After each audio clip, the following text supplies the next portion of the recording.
Hydro engineering college Bandla में 10 kilowatt का यहाँ सोलर प्लांट जो सोलर इंक्यूबेशन सेंटर है जिसे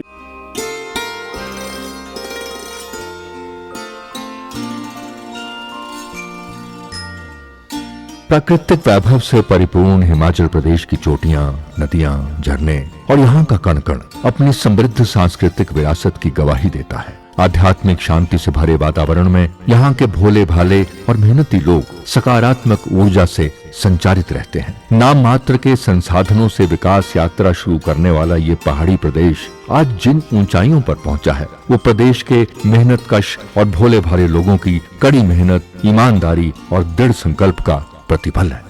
15 अप्रैल का दिन प्रदेशवासियों के लिए विशेष महत्व रखता है। देश की आजादी के 8 माह के उपरांत 15 अप्रैल 1948 को 30 छोटी बड़ी पहाड़ी रियासतों के विलय के परिणाम स्वरूप Himachal Pradesh chief commissioner province के रूप में अस्तित्व में आया। लोकतंत्र में आस्था रखने वाले जननायकों के नेतृत्व में यहाँ की जनता के संघर्ष को बड़ी सफलता मिली थी। 25 जनवरी 1971 को हिमाचल प्रदेश को पूर्ण राज्य का दर्जा मिलने के साथ हिमाचल प्रदेश भारतीय संघ का 18वां राज्य बना। विकास की इस यात्रा को आगे बढ़ाते हुए व्यवस्था परिवर्तन के संकल्प के साथ मुख्यमंत्री ठाकुर सुखविंदर सिंह सुक्खू ने प्रदेश में सुशासन से जन सेवा का अभियान शुरू किया है। मुख्यमंत्री जन हितैषी योजनाओं से विकास की नई इबारत लिख रहे हैं। सीमित संसाधन, विरासत में मिले कर्ज और भौगोलिक चुनौतियों के बावजूद मुख्यमंत्री ने कल्याणकारी राज्य की परिकल्पना को साकार करने के लिए अनेक अभिनव कदम उठाए, लेकिन प्रदेश की विकास की राह में बाधा डालते हुए भारत सरकार ने राजस्व घाटा अनुदान रोक दिया। इस निर्णय से प्रतिवर्ष प्रदेश को 8 से 10 हजार करोड़ रुपए का नुकसान होगा। आरटीजी सरकार का अधिकार नहीं है, वो हिमाचल की जनता का अधिकार है। हर साल हमारे बजट में आरटीजी के माध्यम से 10,000 करोड़ रुपए आता था। 16वें वित्त आयोग ने क्या किया, उस आरटीजी को बंद कर दिया, यानी कि साल का 8 से 10,000 करोड़ रुपया आप लोगों का काट दिया। 54,000 करोड़ रुपया जयराम ठाकुर जी को आरटीजी मिली 5 साल में। 16,000 करोड़ रुपया जीएसटी का आया, टोटल 70,000 करोड़ रुपया आया। 70,000 करोड़ में से अगर उन्होंने 30,000 करोड़ रुपया वापस कर दिया होता तो सिर्फ हमारे पर लोन 18,000 करोड़ रुपया लगता। मुझे कितना मिला उसी आरटीजी का? 17,000 करोड़। हमने उससे स्कूल अच्छे किए, ओल्ड पेंशन स्कीम दी, 70 साल से ऊपर का सारा ईयर दिया। मुझे 70,000 करोड़ रुपया मिला होता, ये प्रदेश कर्ज मुक्त होता, किसी प्रदेश के किसी व्यक्ति पर कर्ज ना चढ़ा होता।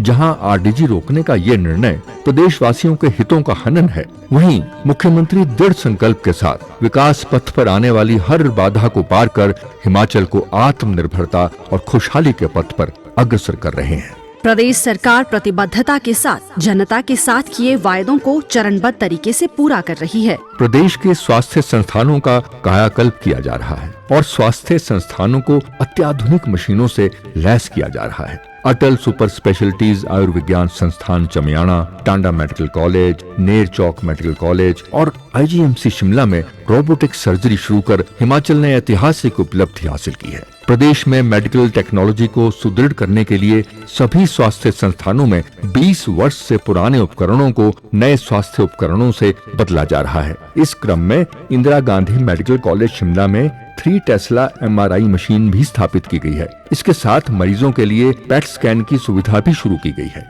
प्रदेश के स्वास्थ्य संस्थानों में चरणबद्ध तरीके से हाईटेक मशीनें स्थापित की जा रही है। राज्य के सभी चिकित्सा महाविद्यालयों और स्वास्थ्य संस्थानों में तकनीकी उन्नयन के लिए सरकार 3,000 करोड़ रुपए से अधिक का निवेश सुनिश्चित कर रही है, ताकि लोगों को उनके घर के पास ही सुलभ और विश्व स्तरीय स्वास्थ्य सेवाएं उपलब्ध करवाई जा सके। 23 वर्षों से अधिक समय के बाद स्वास्थ्य क्षेत्र में तकनीकी पाठ्यक्रमों में सीटें बढ़ाई गई हैं। आईजीएमसी शिमला में सीटों की संख्या को 10 से बढ़ाकर 50 तथा मेडिकल कॉलेज टांडा में सीटों की संख्या 18 से बढ़ाकर 50 कर दी गई है। स्वास्थ्य संस्थानों में चरणबद्ध तरीके से चिकित्सकों के पद भरे गए हैं। इसके अतिरिक्त सहायक स्टाफ नर्सों के 900 पदों, पैरामेडिकल स्टाफ के 124 पदों तथा मेडिकल कॉलेज एवं अस्पतालों में विभिन्न संकायों के प्रवक्ताओं के 64 नए पदों को भरने की प्रक्रिया जारी है। प्रदेश के सभी मेडिकल कॉलेजों में पीजी की 314 सीटें बढ़ाई जा रही हैं। इसके अंतर्गत डॉक्टर राजेंद्र प्रसाद राजकीय आयुर्विज्ञान महाविद्यालय टांडा में 57, श्री लाल बहादुर शास्त्री राजकीय चिकित्सा महाविद्यालय मंडी में 29, डॉक्टर यशवंत सिंह परमार राजकीय चिकित्सा महाविद्यालय नाहन में 32, पंडित जवाहरलाल नेहरू राजकीय चिकित्सा महाविद्यालय चंबा में 33, डॉक्टर राधाकृष्णन राजकीय चिकित्सा महाविद्यालय हमीरपुर में 67 और इंदिरा गांधी चिकित्सा महाविद्यालय शिमला में 96 पीजी सीटें बढ़ाई जा रही हैं। 10 किलोवाट की एनर्जी जनरेट होगी, इसका उद्घाटन किया और मैं इसके लिए धन्यवाद करूंगा श्री के कश्यप जी का, जिन्होंने अपनी जो के फाउंडेशन बना रखी है उसके माध्यम से यहाँ पे इसके लिए पैसा लगाया। काफ़ी दिन पहले इनसे चर्चा हुई तो मैं इनका धन्यवाद करूंगा कि हमने इनसे रिक्वेस्ट करी थी कि एक तो हाइड्रो इंजीनियरिंग कॉलेज में और जो दूसरा हमारा पॉलिटेक्निक है बिलासपुर का, जो हमारे परमवीर चक्र अवार्डी संजय कुमार जी के नाम से है और इनके घर के पास है, दूसरा जो इंक्यूबेशन सेंटर है वो यहाँ पे लगाएं। और मैं आभार व्यक्त करता हूँ आप सबकी तरफ से और बच्चों की तरफ से भी, जो स्टूडेंट्स हैं हमारे और आने वाले टाइम पे जो स्टूडेंट्स होंगे, कि इन्होंने बच्चों की सुविधा के लिए, बच्चे सोलर एनर्जी कैसे जनरेट होती है, कैसे इससे जुड़े जो इक्विपमेंट्स हैं उनकी कैसे रिपेयर मेंटेनेंस करनी है, उसके बारे में जो है अभी भी इनको जानकारी मिलना शुरू होगी और भविष्य में जो है ये जानकारी मिलती रहेगी। तो मैं आभार व्यक्त करूंगा इनका। और दूसरा जो हमारे परमवीर चक्र अवार्डी हैं संजय कुमार जी का, उनका आभार व्यक्त करता हूं कि इन्होंने भी इस कार्यक्रम में जो है की अध्यक्षता करने के लिए जो है हमारा निमंत्रण स्वीकार किया। भविष्य में भी इस तरह की गतिविधियां जो हैं वो जारी रहेंगी। हमारे जो कश्यप साहब हैं ये काफ़ी सामाजिक कार्य करते रहते हैं। बहुत सारे बच्चे हमारे जो हम्बल बैकग्राउंड के हैं उनको पढ़ाने के लिए इन्होंने मदद की है। कई ऐसी विडोज़, एकल नारी हैं, अपंग हैं, जिनको बीच बीच में आर्थिक सहायता अपने फाउंडेशन के माध्यम से देते रहते हैं। तो ऐसे स्पोर्ट्स के लिए देते हैं, स्पोर्ट्स के लिए भी काफ़ी इन्होंने सपोर्ट जो है, हमारे बच्चियां जो हैंडबॉल की हैं उसका टूर्नामेंट अभी मेले के दौरान कराया। ऐसे बीच बीच में जहाँ भी सुविधा होती इनको समय लगता है जो इनके पास जाता है।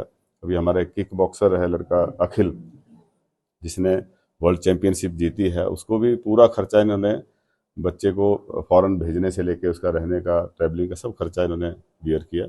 उसी वजह से वो बच्चा उसमें पार्टिसिपेट कर पाया। तो ऐसे सज्जन पुरुषों की समाज को हमेशा ज़रूरत रहती है कि पैसा बहुत लोगों के पास है, पैसे को जनता के लिए, सोसाइटी में जिन लोगों को ज़रूरत रहती है उनके लिए खर्च करना बहुत कम लोगों का जो है ऐसा प्रयास होता है। तो कम लोगों में कश्यप जी शामिल हैं और ऐसे ही ये प्रयास हमेशा जारी रहें और इनका आशीर्वाद बच्चों के ऊपर, ज़रूरतमंद लोगों के ऊपर बना रहे, हम इसकी कामना करते हैं। धन्यवाद।